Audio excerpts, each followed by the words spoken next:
Assalamualaikum warahmatullahi wabarakatuh. Perkenalkan nama saya Siti Nurhaya dari UPBJJ UT Pangkal Pinang, Prodi S1 PG PAUD. Nah, di video kali ini saya akan menyampaikan materi tentang membaca buku dengan metode read aloud.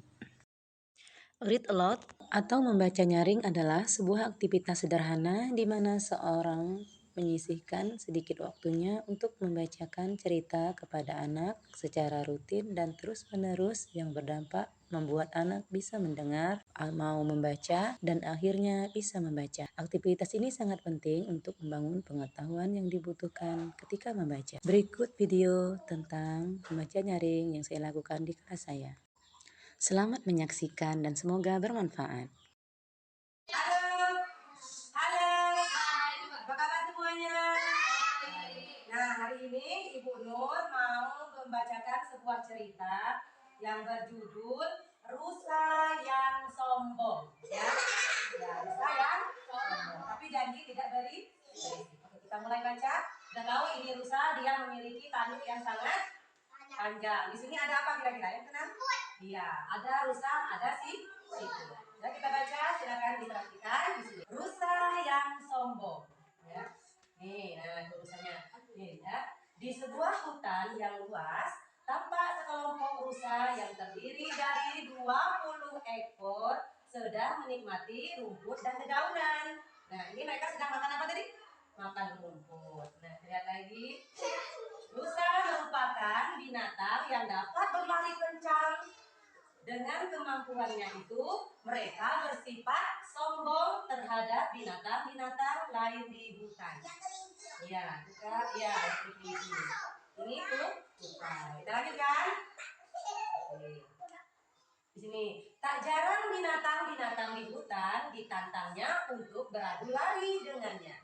Ada yang menyanggupi dan ada pula yang enggan.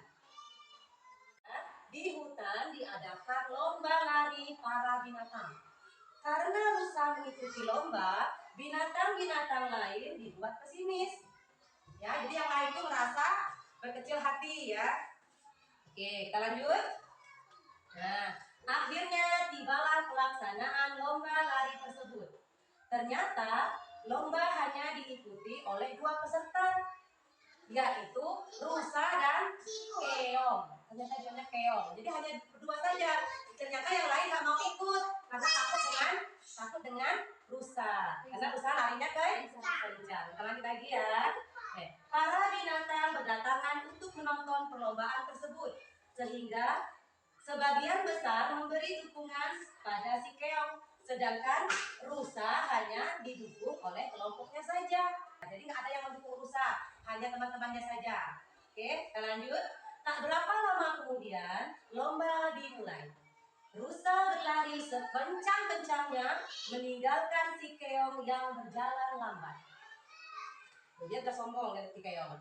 Terus, kata dia. Lalu teman-temannya gini, memberi semangat kepada keong. Ayo keong, kamu pasti bisa. Para binatang memberi semangat pada si keong. Dengan dukungan mereka, keong semakin bersemangat. Rusa melihat kebun timun di depannya. Terus rusa pun berkata, wah, banyak makanan di sini. Sayang kalau dilewatkan. Aku sudah pasti menang. Keong yang lambat itu masih jauh di belakangku, kata rusanya. Dia sudah yakin kalau dia akan menang. Terus rusa mulai menyantap timun-timun hingga dia kekenyangan. Dan tak lama kemudian dia merasa mengantuk dan tertidur. Jadi karena kebanyakan makan timun tadi, akhirnya perutnya kenyang. Akhirnya dia ternyata dia tertidur. Dan apa yang terjadi? Loh, sedangkan keong yang tertinggal ternyata punya cara untuk mengalahkan rusa. Setiap ada semak-semak, ya kalau ada semak-semak, keong bergantian dengan keong lain untuk meneruskan lomba.